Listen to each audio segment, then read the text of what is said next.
My challenge number 1. இன்னைக்கான challenge என்னன்னு பாத்தீங்கன்னா இந்த மாதிரி பிட்ச் பண்ணி அந்த பாட்டில அடிக்கணும். அதுதான் நம்ம சேலஞ்ச். மறக்காத லைக்கும் பண்ணுங்க, சப்ஸ்கிரைபும் பண்ணுங்க. அடுத்து கமெண்ட் பண்ணுங்க, ஷேர் பண்ணுங்க. அந்த பக்கத்துல இருக்க பெல் ஐகானையும் அடிச்சுங்க. வாங்க போலாம். ஃபர்ஸ்ட் நாடிறேன். அடிச்சுங்க. அச்சா சப்ஸ்கிரைப். ஐயோ இல்ல. ப்ரோ இன்னைக்கு அடிக்குமா பார்க்கலாம். ப்ரோ இல்லங்க.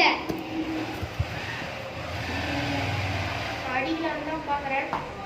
அடிக்க முடியலையே.